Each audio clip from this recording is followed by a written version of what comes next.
For the longest time, I thought sleep was something you either got or didn't get. Some nights you're lucky. Other nights your brain won't shut off and you just lie there, counting cracks in the ceiling, hoping exhaustion will finally catch up. I used to think my poor sleep was because of stress, or hormones, or blue light, or too much coffee. And all of that might be true. But I never thought to look at what was on my plate. I never connected the dots between what I ate during the day, and especially at dinner, and how I slept at night. But once I started tuning into the rhythm of my body, the signals became impossible to ignore. On days when I skipped meals, grazed on sugar, or had nothing but carbs for dinner, my sleep was restless. I'd fall asleep fast, only to wake up 2 hours later feeling wired and hungry. My dreams were chaotic, if they came at all. I'd toss and turn, then wake up groggy and irritated. But on days when I ate enough protein, had fiber-rich foods in the evening, and didn't go to bed with either a full stomach or a completely empty one, something shifted. I slept deeper. I stayed asleep. I woke up before my alarm, calm and steady. And that's when I started to realize that sleep doesn't start at bedtime. It starts with how you feed your body, especially in the hours leading up to rest. The first thing I started paying attention to was protein. For years, I ate light at night because I thought heavy meals were bad for sleep. And yes, big portions too close to bedtime can absolutely mess with digestion and make sleep uncomfortable. But I misunderstood what light really meant. I'd have a salad or toast or maybe some crackers and fruit. I thought I was doing the healthy thing. But I would wake up starving at 2 in the morning, sometimes with my heart racing, sometimes with my mind spinning, and I couldn't figure out why. It turns out, my body wasn't resting because it was still searching for the fuel it needed to repair and reset. See, while we're sleeping, our bodies aren't just lying there doing nothing. Sleep is an active process. It's when your body runs all of its cleanup programs, cell repair, hormone balancing, memory processing, immune function, and deep nervous system recovery. And what it needs for all of that work is steady blood sugar and enough amino acids to rebuild. That's where protein comes in. Not a massive steak dinner right before bed, but a slow digesting protein included in your evening meal. Something like lentils, eggs, fish, tofu, turkey, even a warm bowl of oats with nut butter and seeds. These help stabilize your blood sugar and give your brain the raw materials it needs to produce neurotransmitters like serotonin and melatonin. Without them, your body's repair systems stall. And that's when you wake up, not because you're mentally anxious, but because your body is biochemically underfed. Fiber also plays a crucial role in sleep, and I honestly had no idea until I experienced it myself. When I started increasing my fiber intake, not just randomly but intentionally with dinner, everything changed. I was having cooked vegetables like zucchini, carrots, sweet potatoes, adding lentils or beans, even tossing greens into soups or stews. This not only fed my gut microbes, which we now know are tied to sleep regulation, but also slowed digestion just enough to provide a gentle, sustained release of energy overnight. I wasn't crashing. I wasn't jolting awake. I wasn't riding a blood sugar roller coaster in my sleep anymore. One night in particular stands out to me. It was a Tuesday. I had made a simple dinner, a baked sweet potato stuffed with black beans, sautéed kale, a little avocado, and a sprinkle of feta cheese. It wasn't complicated. It wasn't even planned. It was just what I had on hand. I ate it slowly, without my phone, and finished with a small piece of dark chocolate and a mug of warm almond milk with cinnamon. Nothing fancy, but that night I slept like a stone. I didn't wake up once. I didn't have wild dreams. I woke up before my alarm, and for the first time in months, I felt like I had truly rested. Not just laid in bed, I had recovered. That was when I knew this wasn't a fluke. There was a pattern here, and if I could repeat it with food, I could rebuild my sleep from the inside out. From that night on, I began approaching dinner like a bridge into sleep. Not a reward for surviving the day. Not a moment of mindless eating in front of a show. But a way to tell my body, you're safe now. You can let go. I started building meals around warmth, softness, and ease.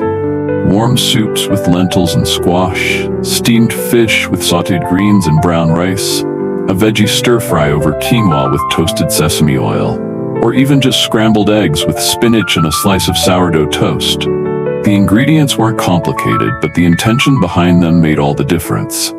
I was no longer eating to be good or healthy. I was eating to support the process of rest, and that shifted everything. I also experimented with simple nighttime snacks, especially on the days I ate dinner early or had higher activity levels. I kept it gentle and balanced. A spoonful of almond butter on a rice cake, a half banana with a handful of walnuts, a small bowl of warm oats with flaxseed and cinnamon.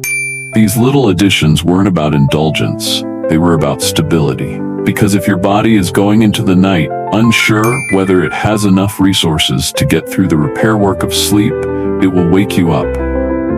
Not because it wants to, but because it needs to. And the more I respected that need, the more my sleep returned to me. My dreams deepened, my mornings softened. I stopped feeling like I had to fight my body into rest. I started realizing it wanted to sleep. It just needed the right support. It needed calm meals, slow chewing, enough protein, a fiber-rich base. It needed nourishment that didn't just taste good but told my nervous system we're okay now. Sleep is not something you earn by being exhausted. It's something you support by the way you live, and more than anything, by the way you eat. When your body feels fed, not just full, but truly fed, it finally feels safe enough to rest. So if you're struggling with sleep, falling asleep, staying asleep, waking up tired, I want you to try this. For the next 5 nights, eat dinner at least 2 hours before bed. Include a slow digesting protein. Include at least 1 fiber-rich plant. Eat it warm. Eat it without rushing. No screens. Just you and the food. If you need a snack before bed, keep it small, simple, and balanced. Something that tells your body, I've got you. And if you'd like a little help getting started, I've put together a free Eat to Sleep meal guide. It includes my go-to dinners and sleep-friendly snacks, all made with ingredients you can find at any grocery store. No supplements, no melatonin gummies, just real food with real results. You can find the link in the description or comment "Sleep well" and I'll send it to you. Thank you for sharing this quiet space with me. In the next episode, we'll talk about emotional eating, what it really means to crave comfort, and how to untangle food from shame so you can eat with joy, not judgment. Until then, eat with intention, rest with trust, and remember that healing starts the moment your body feels safe. And sometimes, that starts with dinner. I used to think emotional eating was something that happened only when you were falling apart. Like if you just went through a breakup, lost your job, had a terrible day, you'd reach for ice cream or chips or cookies and eat straight from the bag. That was the image I had in my head. Crying on the couch. Food as a coping mechanism. But what I didn't realize was that emotional eating doesn't always look dramatic. Sometimes it looks like standing in front of the fridge when you're not hungry. Sometimes it's that afternoon snack you reach for out of habit, not hunger. Sometimes it's eating even when you're full, because stopping feels uncomfortable. Emotional eating can be quiet, subtle.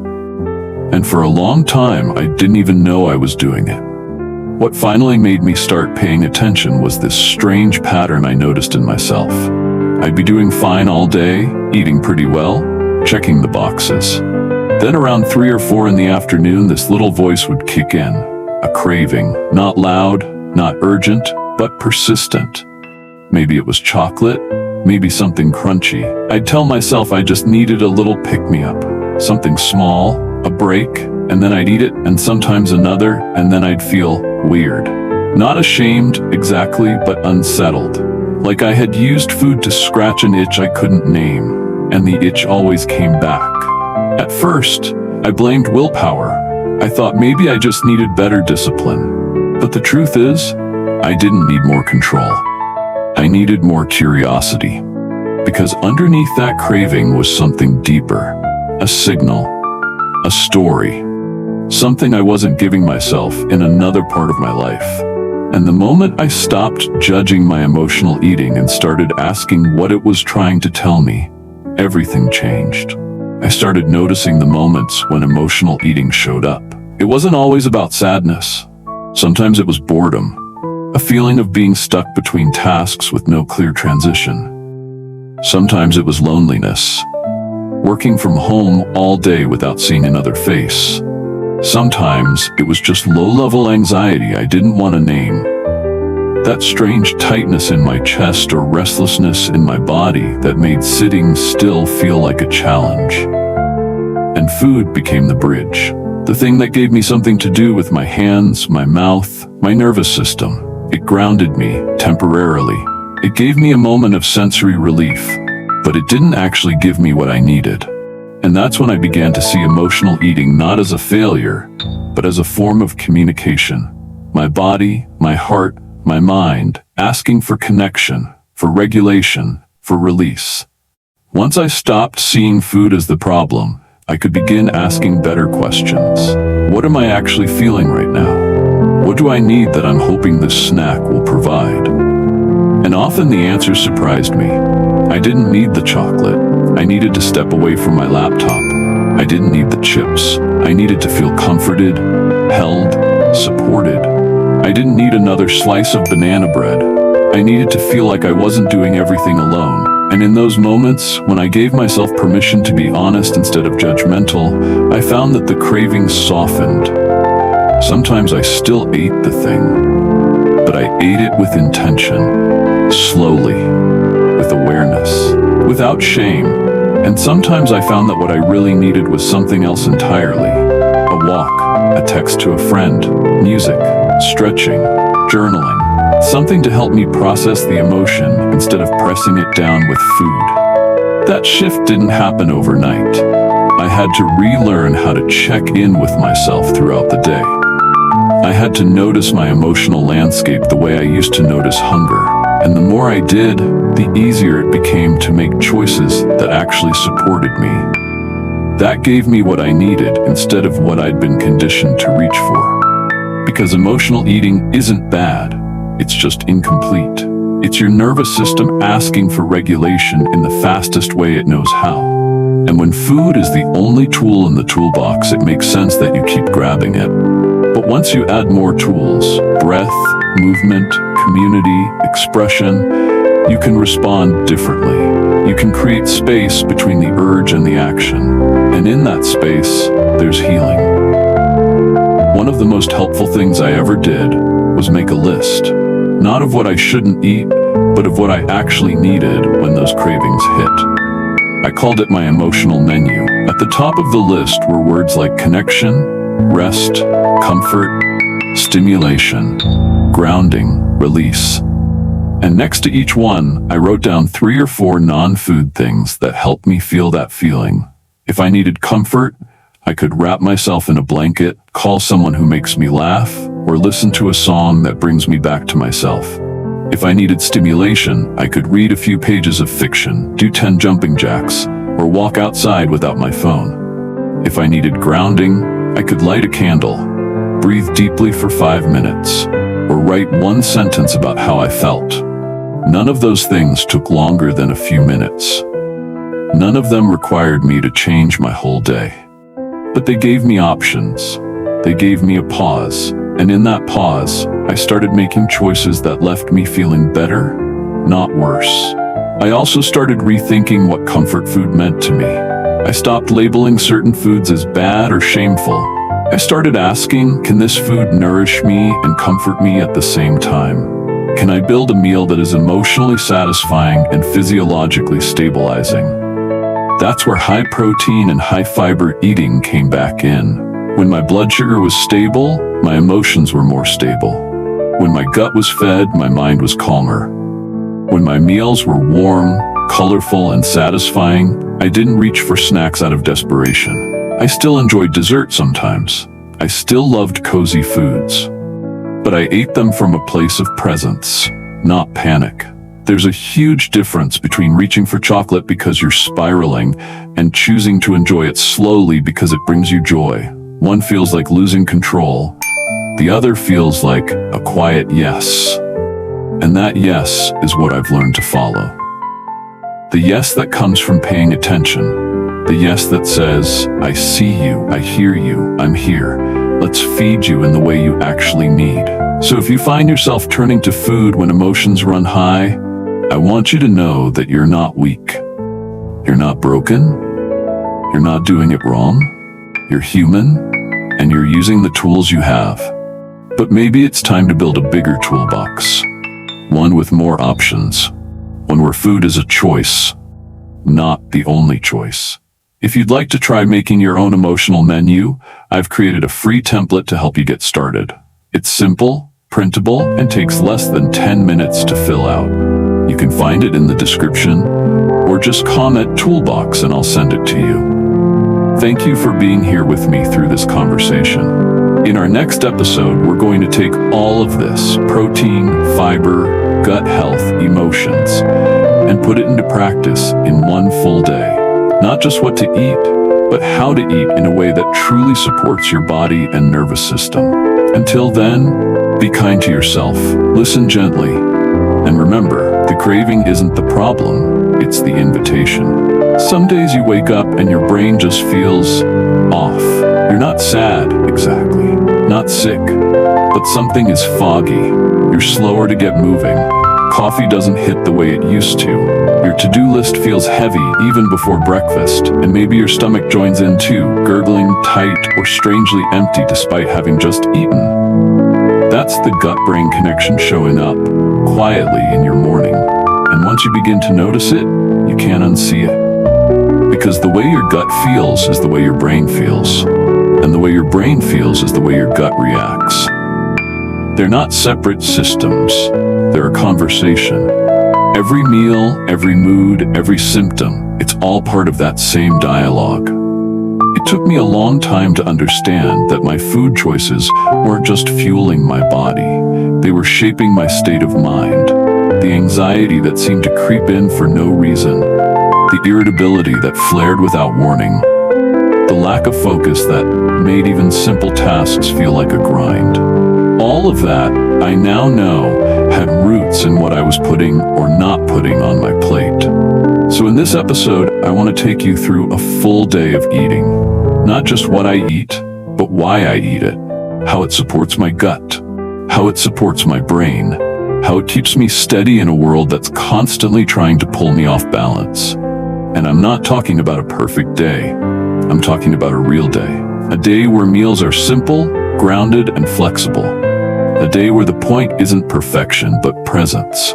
Where food isn't about restriction, but about regulation. A day built on the principle that what you eat can either calm or confuse your nervous system, and you get to choose. The day starts before the food even hits the plate. It starts the moment I open my eyes and check in with how I feel. Is my mind racing? Is my stomach tense? Do I feel grounded? Or am I already grabbing for stimulation? That check-in tells me a lot. On most mornings, I start slow. A glass of warm water with a squeeze of lemon, sometimes with a pinch of sea salt. I sip it quietly while the house is still quiet, letting my body know the day is beginning. No screens, no rushing, just water and awareness. When it comes to breakfast, I aim for warm, protein-rich, and gentle. On this day, I make a bowl of oats, slow-cooked with almond milk, chia seeds, and cinnamon. I stir in a spoonful of peanut butter for fat and protein, then top it with blueberries and a sprinkle of hemp seeds. This isn't just a healthy breakfast, it's information. The oats give me soluble fiber that feeds my gut bacteria. The chia and hemp give me omega-3s for brain function. The cinnamon helps regulate blood sugar. And the blueberries bring in antioxidants that reduce inflammation. But more than that, this bowl grounds me. It slows me down. It keeps me full for hours without that sharp spike and crash that used to define my mornings.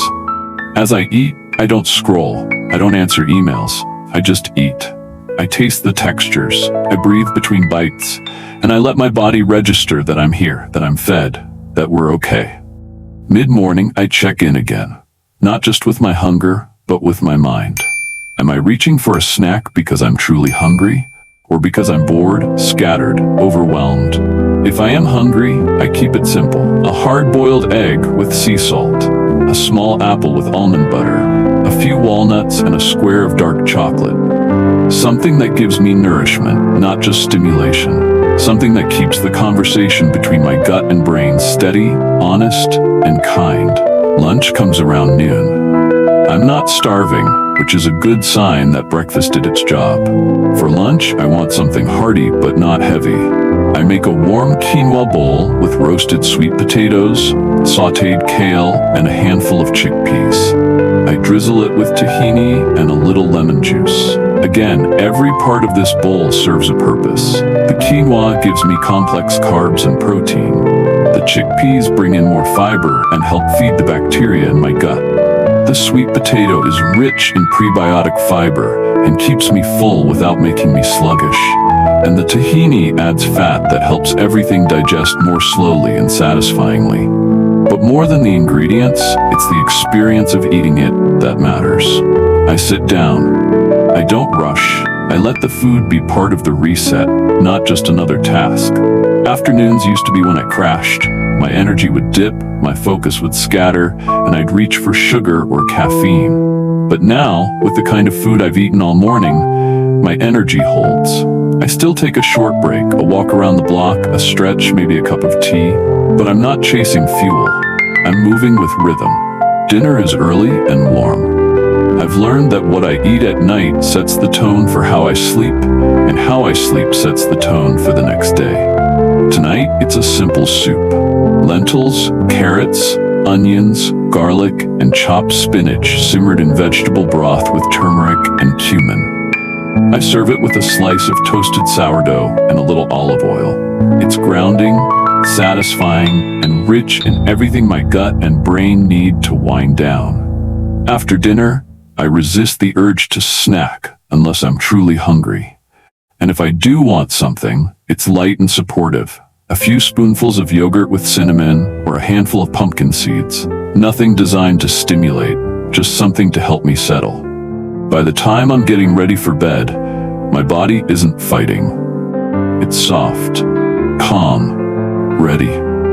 Because every choice I made during the day was about control. It was about care. And that care added up, not just in how I feel physically, but in how I show up mentally. I'm not perfect. I still have days where the rhythm breaks, but the more I eat this way, the more I trust that my body wants to feel good. And when I listen to it, not with fear, but with respect, I'm rewarded with peace, with clarity, with steadiness. So if you're wondering where to start, I'd say this: don't overthink. Just pick one meal tomorrow and ask yourself, how can I support my gut and my brain at the same time? Choose a protein. Add a fiber-rich plant. Eat it slowly. And notice how you feel, not just after eating, but hours later. Track your clarity, your cravings, your calm. Because food doesn't just fill us, it forms us. And when you eat in a way that supports both your belly and your mind, you become someone who can respond to life, not just react to it. I've put together a gut-brain day meal guide with everything I've shared in this episode, plus a few bonus recipes if you want to try this rhythm for yourself. You can grab it in the description or comment Harmony and I'll send it to you. In the next episode, we're going to talk about what happens when your gut talks louder than usual, through discomfort, anxiety, inflammation, and what real food can do to bring it back into balance.